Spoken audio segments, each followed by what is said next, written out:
So hello everyone, welcome to this channel. আজকের এই ভিডিওতে আমরা কথা বলবো ওবিসি এনসিএল সার্টিফিকেটের ব্যাপারে। যারা যারা ওবিসির ক্যান্ডিডেট আছো তোমাদের জন্য আজকের এই ভিডিওটা ইম্পর্টেন্ট হবে। আমরা এই যোদ্ধা চ্যানেলে আরও এরকম ইম্পর্টেন্ট ভিডিওস আনবো, তার জন্য চ্যানেলটা অবশ্যই সাবস্ক্রাইব করবে। আর দেখো, আজকের এই ভিডিওতে আমরা কথা বলবো যে ওবিসি সার্টিফিকেট কার কার জন্য ভ্যালিড হবে, কার কার জন্য ভ্যালিড হবে না। যদি তুমি এখন ওবিসি সার্টিফিকেট অ্যারেঞ্জ করতে পারোনি তাহলে তোমার কাছে কি এমন করণীয়। যদি তুমি যাদবপুরে অ্যাডমিশন চাইছো তাহলে তোমাকে ওবিসি সার্টিফিকেটের সাথে সাথে আর কি ক্যারি করতে হবে, তো সেই সব ব্যাপারে কিন্তু ডিটেলসে কথা হবে আজকের এই ভিডিওতে। ভিডিওটা অবশ্যই এন্ড অবধি দেখবে এবং নিজেদের বন্ধুদের সাথে শেয়ার করবে যাতে বাকিদেরও হেল্প হয়। তো ফার্স্ট অফ অল দেখো, ওবিসি এনসিএল যেটা আছে, তো ওবিসি ক্যান্ডিডেট যারা ওবিসি এ বা ওবিসি বি, দু ধরনের ক্যান্ডিডেটদের জন্যই কিন্তু ইম্পর্টেন্ট, ওবিসি এ আর ওবিসি বি। এবার এখানে একটা কথা হচ্ছে যে ডাব্লিউবিজি ইনফরমেশন বুলেটিনটা যদি তোমরা ভালোভাবে দেখো 2024-এর, সেখানে কিন্তু মেনশনড আছে ওবিসি এনসিএলের ব্যাপারে, যে তোমাকে কোনো না কোনো কলেজে অ্যাডমিশন নেওয়ার সময় ওবিসি এনসিএলের যে সার্টিফিকেট হয় সেটা কিন্তু তোমাকে শো করতে হবে।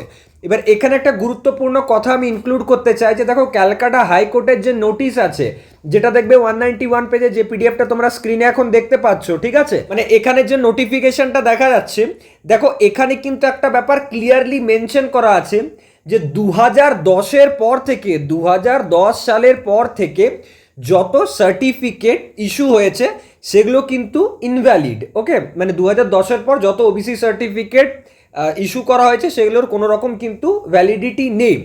এবার এখানে আরেকটা ব্যাপার মেনশন করা আছে যে অলরেডি যেগুলো প্রসিডিওর হয়ে গেছে, বা ধরে নাও যে অলরেডি যেগুলো প্রসেসে আছে বিফোর জাজমেন্ট। এবার জাজমেন্ট তাহলে কত তারিখ হয়েছে? জাজমেন্ট হয়েছে তোমাদের 22/5/2024।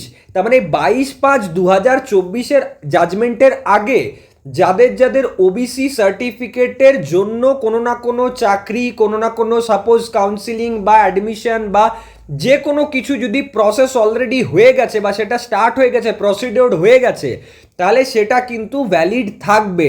তাহলে দেখো 22/5/2024-এ কোর্টের জাজমেন্ট এসছে।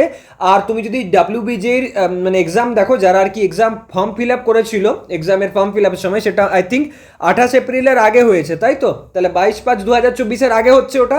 তার মানে যারা ওবিসি সার্টিফিকেট বা ওবিসি ক্যান্ডিডেট ওখানে রেজিস্টার করেছিলে বা ওবিসি ক্যান্ডিডেট এক্সাম দিয়েছো, তাদের কিন্তু ওই সার্টিফিকেটটা ভ্যালিড। এবার এখানে একটা গুরুত্বপূর্ণ কথা আছে, দেখো এখানে অনেক স্টুডেন্টসই আমাদের কমেন্ট করে জানাচ্ছিল যে দাদা এসডিও অফিস থেকে আমরা কিন্তু কোনো রকম হেল্প পাচ্ছি না, বা এসডিও অফিস থেকে কিন্তু আমাদের ওবিসি সার্টিফিকেট দেওয়া হচ্ছে না। তাহলে তাদের আমি এখানে একটা কথা বলতে চাই যে এই যে লজিকটা আমি তোমাদের এখন শেয়ার করলাম না, তোমাকে ডিরেক্টলি এসডিও অফিস ভিজিট করতে হবে এবং ডিরেক্ট এসডিও অফিসে গিয়ে পর এটা বলতে হবে উইথ প্রুফ যে ক্যালকাটা হাইকোর্টের এটা নোটিশ আছে, এটা ডাব্লিউবিজির ইনফরমেশন বুলেটিন আছে, এখানে ক্লিয়ারলি মেনশন আছে যে 22/5/2024-এর আগে যাদের ইস্যু হয়েছে বা যাদের অলরেডি প্রসেসে আছে তাদের কিন্তু সার্টিফিকেট ভ্যালিড। তাহলে আমি যখন ডাব্লিউবিজি এক্সামের জন্য ফর্ম ফিল আপ করেছিলাম, আমার কিন্তু তখন এই জাজমেন্ট আসেনি, তাহলে আমার ওবিসি সার্টিফিকেট কিন্তু ওখানে ভ্যালিড। তার মানে আমি বাউন্ড টু ওবিসি সার্টিফিকেটটা পাবার জন্য। তো এই ব্যাপারটা যদি তোমরা এসডিও অফিসে গিয়ে ডিরেক্টলি কথা বলো এবং বোঝাও ওখানকার যিনি অফিসিয়াল থাকবেন, তাহলে কিন্তু তোমার প্রবলেম সলভ হয়ে যাবে। এবার কথা হচ্ছে যে এসডিও অফিসে ওবিসি সার্টিফিকেট বা এনসিএল সার্টিফিকেট পাওয়ার জন্য তোমাকে কি কি করতে হবে? তোমাকে ফার্স্ট অফ অল অ্যাপ্লিকেশন লিখতে হবে একটা, যে আমার এরকম চাই ওবিসি এনসিএল সার্টিফিকেট আমার ডাব্লিউবিজির কাউন্সিলিংয়ের জন্য বা ডাব্লিউবিজি অ্যাডমিশন নেওয়ার জন্য। তারপর তোমাকে বেসিক একটা নিজের আইডেন্টিটি প্রুফ দিতে হবে, সেটা যাই হোক ভোটার কার্ড, আধার কার্ড বা আদার্স যে আইডেন্টিটি কার্ড হয়, প্যান কার্ড বা ধরে নাও অন্যান্য যে কার্ডগুলো হয়। নেক্সট হচ্ছে তোমাকে নিজের ইনকাম যে সার্টিফিকেট, বিডিও থ্রু দিয়ে যে ইনকাম সার্টিফিকেটটা পাওয়া যায় সেটা ওখানে সাবমিট করতে হবে। বা যদি কোনো সার্ভিসম্যান থাকছো তোমরা, তাহলে আইটি রিটার্ন, যারা মানে ধরো তোমাদের গার্জেন আছে যিনি হয়তো চাকরি করেন কোনো না কোনো সার্ভিস হোল্ডার তিনি, তাহলে তার যিনি আইটি রিটার্ন বা ইনকাম ট্যাক্স যে রিটার্ন থাকে সেটাও কিন্তু ওখানে দিতে পারেন।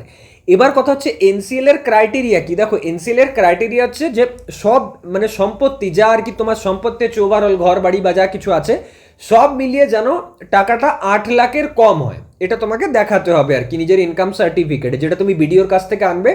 সেখানে যেন এটা থাকে যে 8 লাখের কম হচ্ছে আমার ওভারঅল যা সম্পত্তি আছে সেটা। তাহলে এই সার্টিফিকেটগুলো নিয়ে পর তোমাকে কিন্তু ভিজিট করতে হবে কোথায়? এসডিও অফিসে। এসডিও অফিসে গিয়ে পর তোমাকে বলতে হবে যে এরকম এরকম আমি কিন্তু এলিজিবল ওবিসি সার্টিফিকেট পাওয়ার জন্য, আমার ওবিসি এনসিএল কিন্তু পাওয়ার জন্য আমি এলিজিবল, তো কাইন্ডলি আমাকে প্রোভাইড করা হোক।